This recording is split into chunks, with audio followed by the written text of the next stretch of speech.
Nada funciona. Um confuso John F. Kennedy Jr. se perde a caminho de Martha's Vineyard. A desorientação pode fazer com que o avião entre em uma situação incontrolável. Voando sobre o Mar Vermelho, um piloto não consegue entender por que seu jato de passageiros está caindo em direção à água. Nivelar! Nivelar! Sobre um oceano escuro, sem um horizonte visual definido, o piloto pode não ser capaz de perceber se ele estava voando para cima, para baixo, à esquerda ou à direita. Suba! Suba! E ao largo da costa da Indonésia, Não vire! Esse é o nosso rumo! um Boeing 737 desvia do curso. Desse jeito vamos nos perder. Em todos esses casos, vemos os pilotos desorientados sobre qual lado é para cima. É uma causa terrível de acidentes de avião. Um piloto perdido no espaço.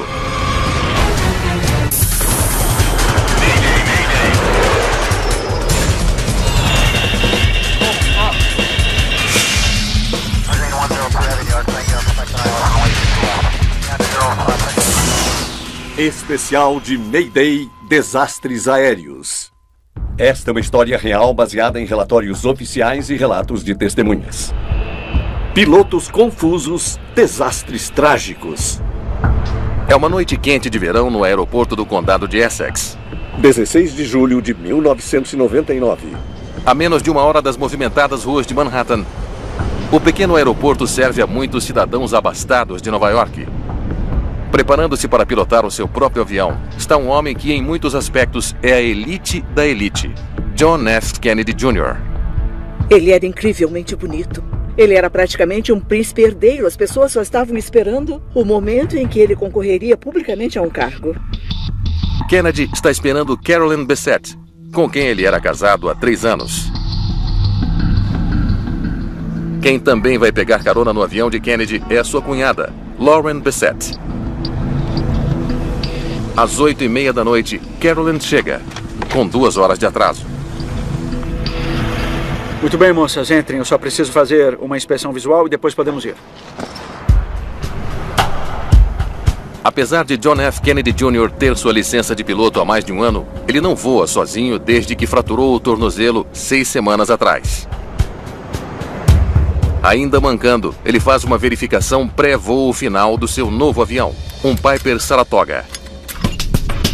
John planeja deixar Lauren em Martha's Vineyard e seguir com sua esposa para o complexo da família Kennedy em Hyannisport, Massachusetts.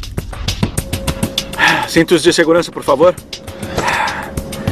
Muito bem, bateria ligada, a bomba de combustível ligada e a hélice está livre. Às 8h40 da noite, com mais de 2 horas de atraso, o voo começa. 75 nós.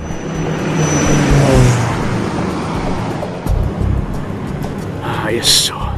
Como muitos pilotos privados, Kennedy está voando sob as regras de voo visual, ou VFR. Você fica longe das nuvens. Você tem que ter boa visibilidade. Você está sempre olhando para fora. Tem que ser capaz de ver o horizonte e pilotar o avião usando as suas referências visuais.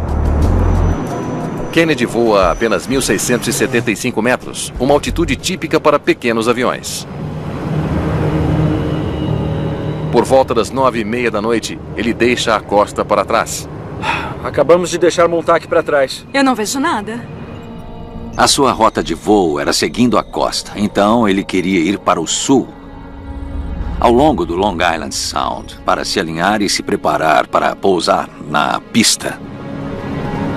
Ele espera chegar em seu primeiro destino em cerca de meia hora. Nós vamos deixar você lá às 10, com certeza.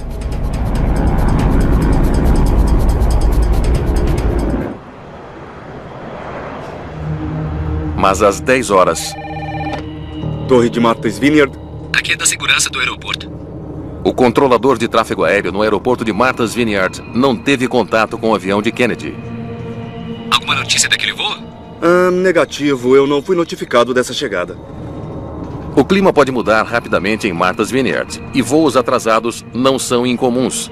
Mas à medida que as horas passam sem sinal algum do Piper Saratoga, uma realidade assustadora se faz presente. John F. Kennedy Jr., a sua esposa e cunhada desapareceram sem deixar vestígios. A guarda costeira lança uma busca pelo Piper Saratoga de John F. Kennedy Jr.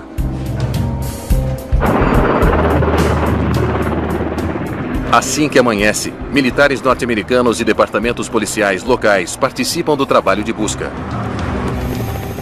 A escala das buscas para procurar a aeronave foi enorme. Ele era o JFK Jr. e isso chamou a atenção do país e do mundo. Notícias de que um dos filhos favoritos dos Estados Unidos está desaparecido chocam a nação. Vimos aquela criancinha adorável brincando no salão oval. Claro que o vimos naquele momento terrivelmente trágico e triste em que uma criancinha vestindo um casaco curto saudou o caixão de seu pai quando ele passou. O público quer respostas. Parecia que todas as grandes organizações de notícias estavam presentes em nosso estacionamento. Com destroços para examinar, Jeff Guzzetti. Oi. Como vai? Jeff Guzzetti. Da NTSB, Agência Nacional de Segurança dos Transportes, compila dados de estações de radar costeiras para construir uma imagem de como o avião estava voando.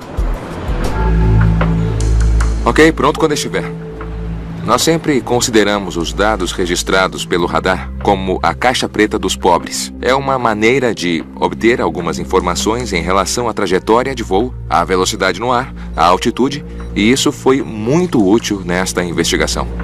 Mas as informações do radar deixam os investigadores perplexos. Ele de repente começou a se afastar de Martha's Vineyard. Por que ele está voando na direção errada? A cerca de 50 quilômetros de Martha's Vineyard, o avião faz uma série de manobras incomuns. Quero dizer, ele está voando como alguém que não consegue controlar o avião.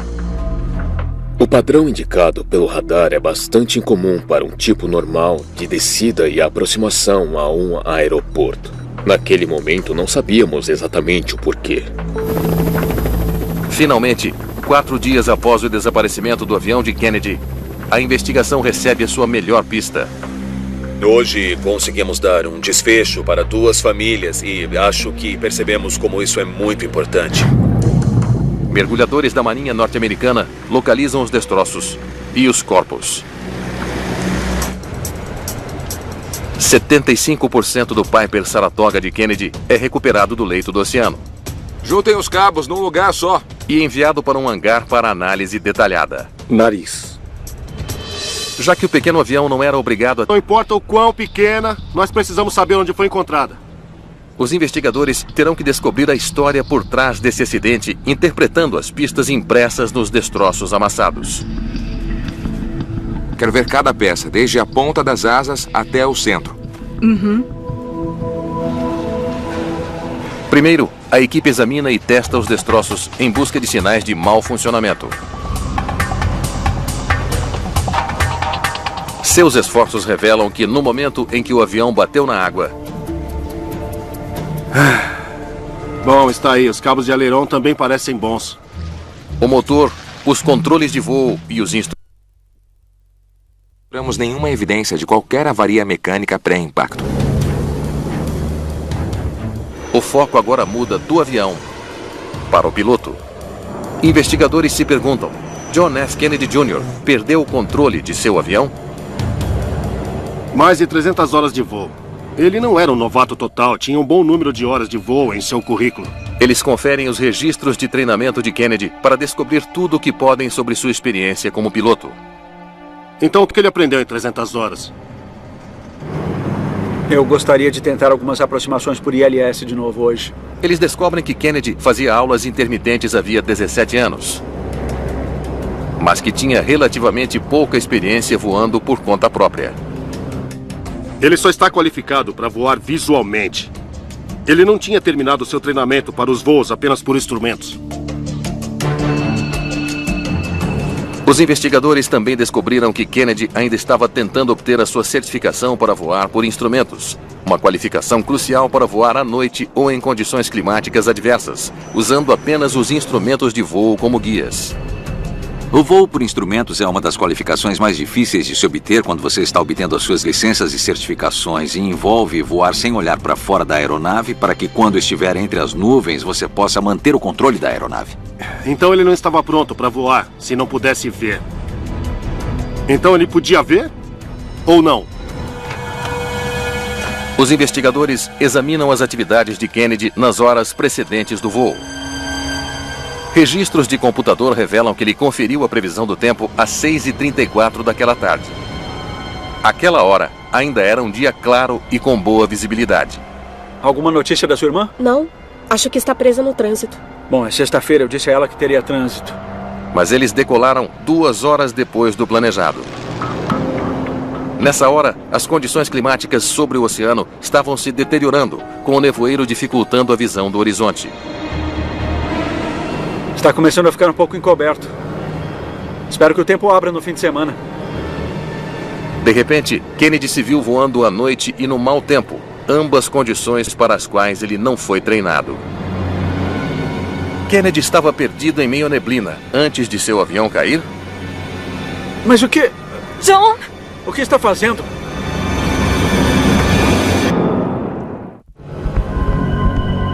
Os investigadores agora precisam saber o que estava acontecendo na cabine. Enquanto John Nash Kennedy Jr. pilotava o seu avião em condições cada vez piores. Não é uma boa noite para esse cara estar voando. O clima desempenha um papel imenso em todos os acidentes da aviação, mesmo naqueles que você pode achar que não. Se Kennedy estava preocupado com o clima, ele poderia estar recebendo atualizações durante o voo. 127.25. Para obter informações precisas, os investigadores sabem que ele teria sintonizado seu rádio para o boletim meteorológico de Martha's Vineyard. O rádio do avião de Kennedy está entre as muitas peças recuperadas do oceano.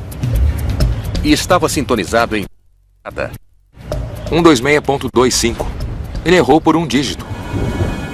Os investigadores agora sabem com certeza que Kennedy não estava recebendo as atualizações meteorológicas de que precisava. É uma descoberta reveladora. A equipe começa a montar um cenário provável para explicar o trágico fim de Kennedy. Começou depois que ele saiu de Nova York. Enquanto ele sobe a costa em direção a Long Island, a noite cai e a visibilidade diminui. A visibilidade está ruim e está piorando. E ele começa a descida. Mas Kennedy não está devidamente treinado para voar sozinho nessas condições perigosas. Quando ele começou a voar sobre a água e todas aquelas luzes ficaram para trás, toda aquela referência visual se foi. É possível que Kennedy tenha decidido sintonizar a estação meteorológica em preparação para o pouso. Ele tira os olhos dos instrumentos por um segundo. 127.25. A frequência estava errada. Talvez estivesse tentando sintonizar o rádio. Ele pode olhar para ver se a frequência mudou. Nada ainda. Enquanto tudo isso está acontecendo, é muito fácil para o avião começar a se inclinar um pouco em uma direção ou em outra. Os investigadores agora acreditam que os efeitos desorientadores da noite escura e nebulosa começam a afetar o senso de espaço de Kennedy. Se você está fazendo uma curva por um longo período de tempo, seu ouvido pode sentir que é uma curva contrária e você pode ficar espacialmente desorientado com muita facilidade. Mas o que? Não pode ser. Quando volto a olhar, os instrumentos estão dizendo uma coisa e os seus sentidos outra. Você tem que ser bem treinado para desconsiderar o que seu cérebro está dizendo e olhar para os seus instrumentos. Trabalhar com o que está vendo e voar segundo os seus instrumentos. Mas o que? John! Espera aí. Vamos. Nivele. O que está fazendo? Suba! Estando desorientado, Kennedy é inexperiente demais para acreditar em seus instrumentos. Não importa o que seus sentidos estejam lhe dizendo. Nada funciona. Talvez ele nem soubesse em que tipo de inclinação incomum ele estava. E que ele estava prestes a bater na água. É a única coisa que faz sentido. Desorientação espacial. Você realmente fica com a possibilidade enorme que sempre esteve lá, que era o caso clássico de desorientação espacial, que infelizmente já matou muitos pilotos.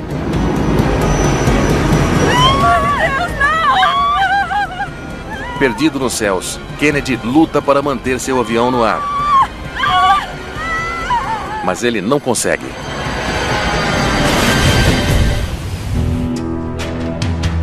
Os investigadores concluem que o trágico acidente de Kennedy foi causado... Essa é uma rota de voo muito infeliz.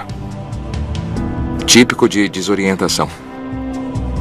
Eu acho que o público não queria mesmo aceitar o tipo de erro do piloto como a causa. Perdê-lo era uma coisa, mas perdê-lo essencialmente por seu próprio erro tornava tudo muito pior. Pesquisas mostram que a desorientação espacial é um fator em 15% de todos os acidentes. E sendo um dos perigos mais significativos para a segurança aérea, até mesmo os pilotos mais experientes são suscetíveis a essa confusão mortal. 5 anos depois, outra tripulação experimenta desorientação espacial quando seu jato de passageiros do Egito... Eu simplesmente não podia entender como uma tripulação com aquele nível de experiência acabaria assim. misteriosamente cai no Mar Vermelho. 3 de janeiro de 2004. Sharm el-Sheikh, Egito. É uma cidade às margens do Mar Vermelho. O ex-piloto da Força Aérea Egípcia, Kedir Abdullah, é agora um comandante altamente respeitado da Flash Airlines. Bom dia. Bom dia, senhor. Seu copiloto hoje é Amir El-Shafi. Ashraf Abdelhamid é o terceiro membro da tripulação e está treinando para ser copiloto.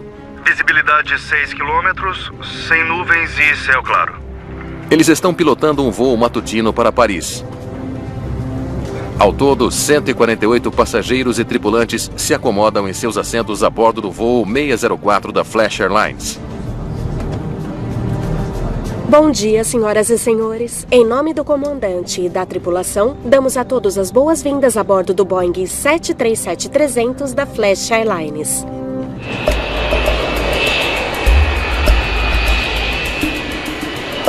Ainda nem amanheceu quando o avião decola.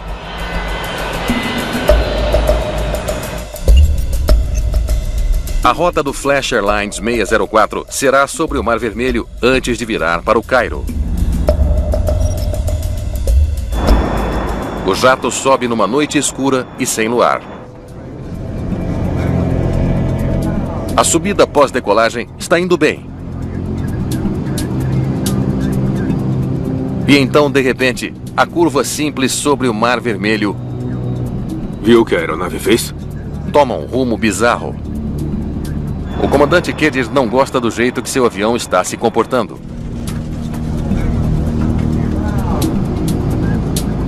A aeronave está virando à direita. Virando à direita? Como assim, virando à direita? O avião deveria virar à esquerda, a caminho do Cairo. Em vez disso, está virando na direção oposta. O comandante tenta retomar a rota, mas a situação só piora. Inclinação excessiva.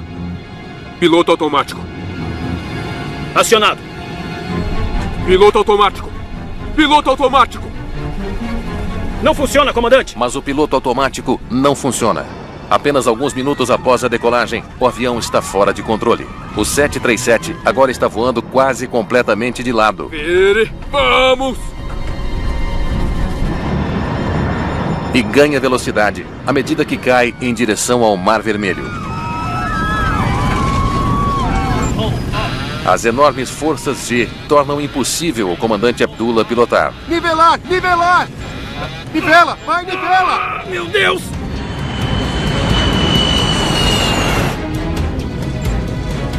Nivelar! Nivelar! Meu Deus! 3 minutos após o voo 604 da Flash Airlines decolar,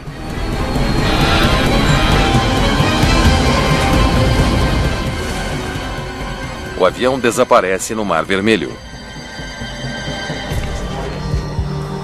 Quando o sol nasce. Mas não há nada que os socorristas possam fazer. 148 pessoas estão mortas. Não há sobreviventes.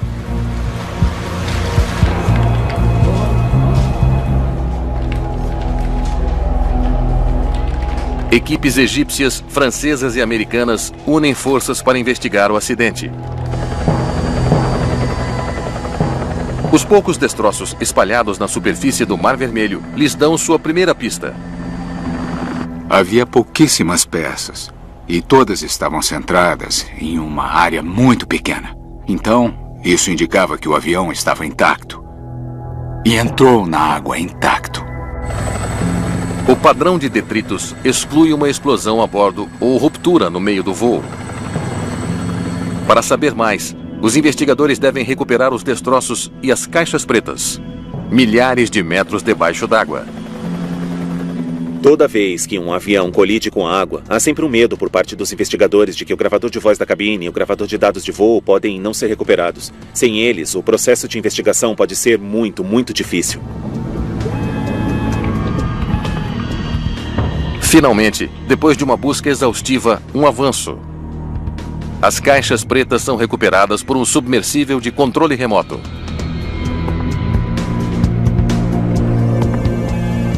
Os investigadores agora têm alguma evidência concreta.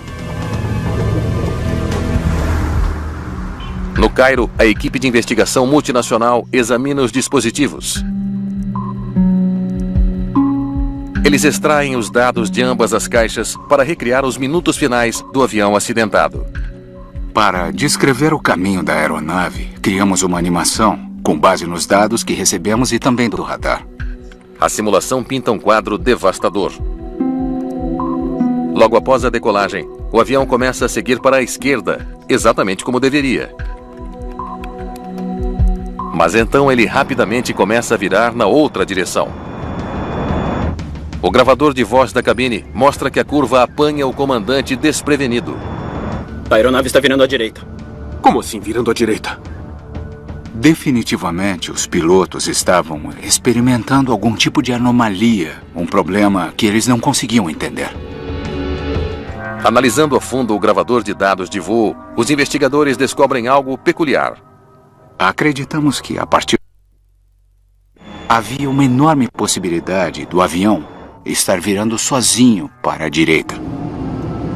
Os dados também revelam que antes da curva estranha do avião para a direita, 3 coisas parecem acontecer ao mesmo tempo. O avião termina sua curva à esquerda prematuramente. O nariz da aeronave se eleva e a velocidade cai.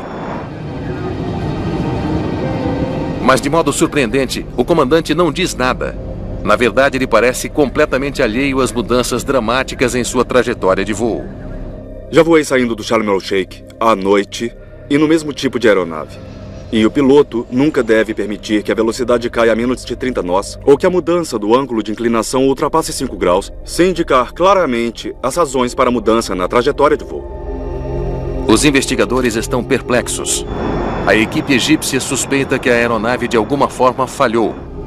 Mas não há nada nos dados de voo que comprovem que uma falha mecânica foi capaz de derrubar o avião. Investigadores americanos querem explorar a possibilidade de que os pilotos altamente respeitados possam ter sido os culpados. No Egito, os pilotos são muito respeitados, e em particular os pilotos da Força Aérea são muito respeitados. Em um ambiente como esse, o piloto é meio imune às suspeitas quando algo dá errado, e a tendência natural é culpar o equipamento. Contudo, alguns investigadores começam a considerar uma teoria que pode explicar o comportamento errático do voo. Virando à direita, senhor. O quê? A aeronave está virando à direita. Talvez o comandante Kedir tivesse perdido o rumo. A trajetória de voo do avião em uma noite escura e sem luar é ideal para criar uma sensação de vertigem.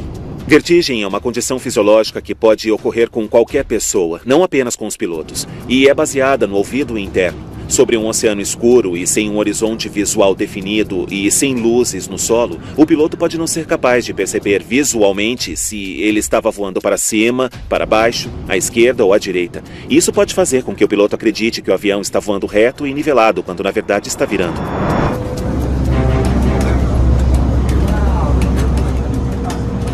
Logo após a decolagem, o comandante Kedir estava voando manualmente e começou a virar à esquerda como planejado. Rumando em direção a águas escuras sem horizonte visível, seria muito difícil o piloto usar apenas os sentidos para saber exatamente onde estava. Curva à esquerda. Entendido. Quando pronto, virar. Curva à esquerda para estabelecer 306, Charme VOR. Os investigadores precisam saber como um piloto veterano de combate poderia ficar tão confuso a ponto de jogar o seu jato no oceano. Os investigadores examinam as gravações de voz da cabine e os dados do voo 604 da Flash Airlines. Eles estão procurando por uma explicação de como o comandante Kedir pode ter ficado alheio à súbita curva de seu avião à direita. Quando você estuda o movimento das superfícies de controle da aeronave, parece que algo estava guiando o comandante Kedir para a direita. E isso poderia ter sido um horizonte falso ou algo que tenha visto fora da sua janela. Viu o que a aeronave fez? Ele acha que conseguiu recuperar a sua rota de voo. E, de repente, nesse momento, ele recebe informações contraditórias. Virando à direita, senhor. O quê? Neste caso específico, você não só está tentando pilotar o avião e entender o que está acontecendo, mas está fazendo uma ginástica mental, porque suas expectativas são unilaterais. Enquanto isso, você tem um copiloto dizendo a ele algo totalmente diferente. Mas os investigadores sabem que com o treinamento adequado, os pilotos devem confiar na ajuda de um copiloto quando a desorientação se instala. Os investigadores estão curiosos. Ainda não. Por que o copiloto não assumiu o controle do avião? A equipe recorre ao treinamento de pilotos da Flash Airlines e fazem uma descoberta perturbadora. As tripulações de voo não tinham recebido treinamento em CRM ou em gerenciamento de recursos de tripulação, apesar disso ser uma exigência da empresa. Se os pilotos do Flash Air 604 tivessem realizado o programa formal de treinamento em CRM, o resultado desse voo poderia ter sido substancialmente diferente.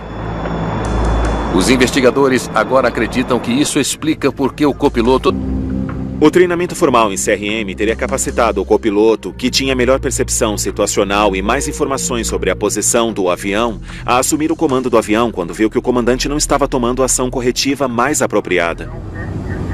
O relatório final reconhece que a noite totalmente escura pode ter enganado o cérebro do comandante para que ele pensasse que estava voando em linha reta, quando não estava. Mas os investigadores egípcios não descartam totalmente um possível problema mecânico. A aeronave está virando à direita. Virando à direita? Como assim virando à direita? E também sugerem que, com mais ênfase no treinamento de CRM, o copiloto poderia ter sido capaz de recuperar o avião e evitar totalmente o desastre. Os pilotos respondem com base em aptidão, habilidades, conhecimento e o que aprenderam no treinamento. Se o treinamento for deficiente, isso é responsabilidade da empresa. O treinamento adequado pode significar a diferença entre a vida e a morte. E onde há poucas referências visuais externas, pode ser muito fácil ficar em uma posição onde se está desorientado. E quando se está desorientado, pode tomar decisões que podem colocar a aeronave em perigo. E sem o uso de instrumentos de navegação, um piloto pode voar totalmente às cegas.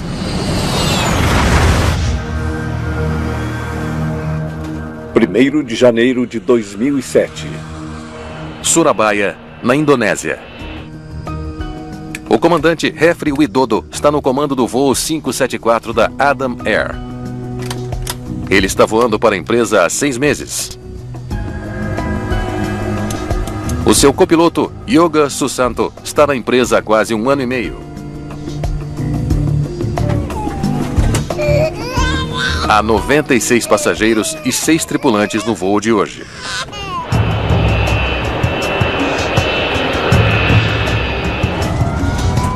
$80 nós. Confere. V1, Rodar.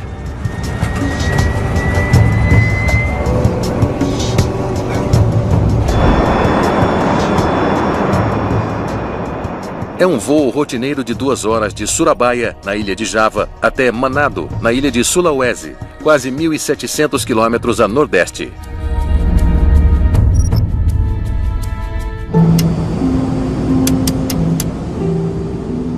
Minutos após a decolagem, a tripulação liga o piloto automático. O computador de voo conduzirá o avião e o... Agora passando do nível de voo 220 e subindo para o nível de voo 330. Entendido, Adam 574. Siga direto para Diola. Confirmado. Indo direto para Diola, Adam 574. 6.700 metros abaixo, os controladores de tráfego aéreo acompanham o progresso do voo. Mas eles ficam intrigados com o que vem. Para onde o Adam está indo? Meu Deus, ele está voando para o norte. Menos de 30 minutos após a decolagem, o voo 574 está fora de curso, indo diretamente na direção de uma tempestade violenta. Senhoras e senhores, aqui é o seu comandante falando. Vamos passar por uma área de turbulência. Controladores de tráfego aéreo trabalham junto com a tripulação do voo. Sim. Para tentar entender o quanto eles se afastaram da rota. Os pilotos percebem que as coordenadas no sistema de navegação de voo não estão de acordo com sua posição atual. O IRS. A diferença é de 28. O clima está prejudicando a sua visão. E sem um sistema de navegação em que possam confiar, eles correm o risco de desviar-se ainda mais do curso.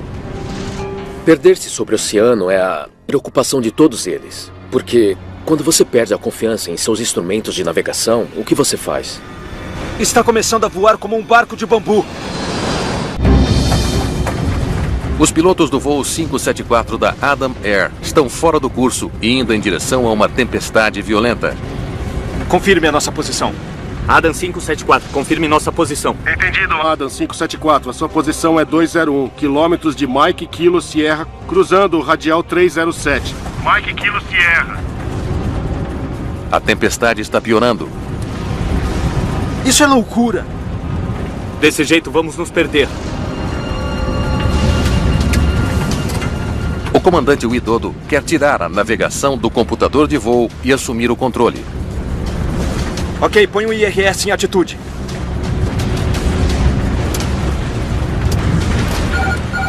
De repente, um aviso. O piloto automático foi completamente desativado. E então muitos dos instrumentos computadorizados de Susanto apagam.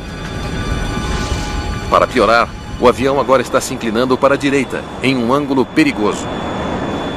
Acione esse comando. O comandante Widodo quer reativar o piloto automático. Ok, põe em nave de novo. Sim! Põe em nave de novo! Um alarme diz aos pilotos que eles estão começando uma descida acentuada. Não vire, é o nosso rumo! Suba! Suba! O voo 574 desaparece do radar. Adam 574, é o controle de Ujang. Adam 574, é o controle de Ujang.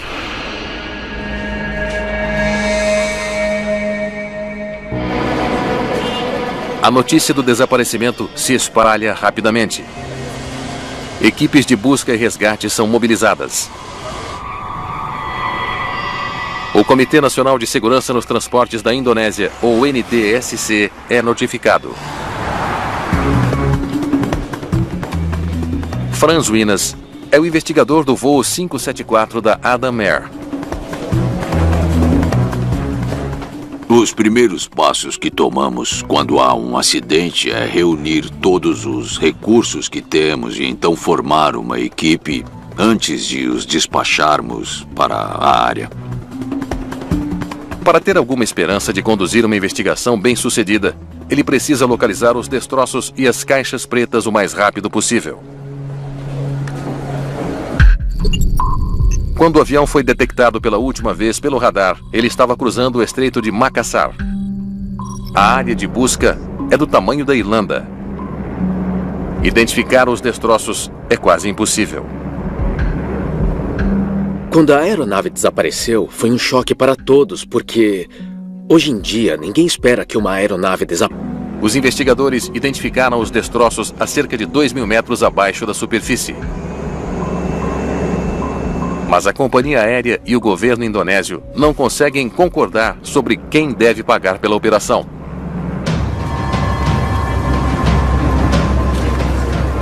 Depois de uma dura batalha de 7 meses, a operação finalmente começa. Mostre o quadrante 3. Já que o avião é de fabricação americana, Clint Cruikshanks, da Agência Nacional de Segurança dos Transportes, a NTSB, se une à investigação. Estava bem fundo, mais fundo do que normalmente estamos acostumados a recuperar aviões. Os únicos itens que eles conseguem recuperar... É isso? Isso. São elas. São as caixas pretas da aeronave. As caixas pretas são a única fonte de evidências que nós temos, porque nós não temos as testemunhas. A descoberta é um enorme avanço. As caixas fornecerão aos investigadores as primeiras pistas concretas sobre por que o voo 574 caiu. Entendido, Adam 574. Siga direto para Diola. Confirmado. Indo direto para Diola, Adam 574. A conversa no gravador de voz da cabine informa aos investigadores que a tripulação descobriu que o sistema de navegação do avião os estava fazendo sair do curso. O IRS. A diferença de 28. Eles estão à deriva. Eles parecem preocupados em consertar o problema. Mas que coisa esquisita. Os investigadores precisam entender por que o avião se desviou tanto da trajetória de voo estabelecida pelo sistema de navegação do avião. Para manter a trajetória, o computador de voo sempre precisa saber a localização exata do avião. Essa informação vem de um componente chamado IRS, ou Sistema de Referência Inercial. Ele acompanha todos os ajustes no curso do avião para calcular a sua posição exata. Em seguida, ele fornece essa informação para o piloto automático. O piloto automático precisa saber onde a aeronave está e para onde ela precisa ir. Então, o piloto automático lê os dados do IRS para determinar a altitude, o curso, velocidade. Os investigadores precisam saber se o IRS estava com defeito e conduzindo o avião na direção errada. Eles verificam as informações do IRS no gravador de dados de voo. Os números estão perfeitos quando estão em solo. Sim. Os dados confirmam que o IRS foi calibrado corretamente antes que o voo 574 da Adam Air decolasse. É aqui que começa. É isso mesmo. Mas por alguma razão, o IRS começou a desviar o avião do curso quase que imediatamente após ele decolar. Suba! Suba! Os investigadores agora enfrentam uma nova questão perturbadora. Um IRS com defeito contribuiu para o mergulho catastrófico do jato no mar? Veja, isso vai ficando cada vez pior. Histórico de manutenção do avião, para entender melhor por que ele se perdeu no espaço. Tem outra coisa que eu quero mostrar para você. Eles descobrem que o IRS que desviou o avião do curso estava repleto de problemas. Como você pode ver, há mais de 100 relatórios aqui. Olha isso. A mesma unidade. O mesmo problema. Exatamente. Nos últimos 3 meses, numerosas queixas foram feitas. Uma atrás da outra. No caso do IRS dessa aeronave, aquela unidade deveria ter sido retirada e enviada para manutenção para calibração ou reparos. É uma grande descoberta na investigação. Mas a falha do IRS só explica por que o avião saiu de curso. Os investigadores ainda não sabem o que causou a queda do avião. Para pintar uma imagem clara dos momentos que levaram ao misterioso acidente, a equipe cria uma simulação do voo combinando os dados de voo e o gravador de voz da cabine. Os investigadores... O computador de voo está desviando o avião do curso Ok, põe o IRS em atitude.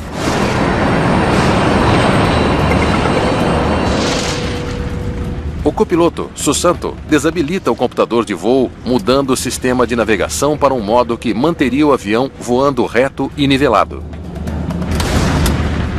Depois disso, o comandante Widodo pôde mudar o rumo. Veja, foi aqui que mudaram de navegação para atitude. Mas quando o modo de navegação é mudado, ele força alguns controles de navegação computadorizados, incluindo o indicador de inclinação, a apagarem por cerca de 30 segundos enquanto se reajustam. A ADI se apaga e continua apagada. Durante esse tempo, os sistemas do piloto automático são totalmente desligados. E os pilotos precisam conduzir o avião em linha reta e nivelado, usando regras de voo visuais. Mantenham o voo reto e nivelado com velocidade do ar constante até que os mostradores de inclinação se recuperem. Por aproximadamente 30 segundos. Está no manual. Mas sem horizonte natural e sem painéis de controle de navegação, o comandante não tem absolutamente nenhuma maneira de saber se o avião está voando em linha reta. É aí que o avião começa a se inclinar para a direita. Os pilotos estão em condições perfeitas para ficarem totalmente desorientados. O piloto automático desativou quando eles conscientemente mudaram o modo nave para o modo atitude. E então a aeronave iniciou um movimento quase imperceptível para a direita de cerca de 1 grau por segundo. A tripulação não faz ideia de que seu avião está mergulhando 1 grau por segundo. É uma maneira muito comum de os pilotos ficarem desorientados. O seu corpo começa a enganar você. Os seus sentidos começam a enviar informações falsas. E você pode pensar que está voando reto e nivelado, mas na verdade está girando lentamente para a direita ou para a esquerda. Suba! Suba! Completamente desorientado, o Widodo tenta nivelar o avião, puxando o seu manche para trás antes que as asas estejam niveladas. E acaba forçando o avião a mergulhar em espiral. Ele continuou girando até quase ficar invertido e ele apenas do jeito que um avião normal deveria.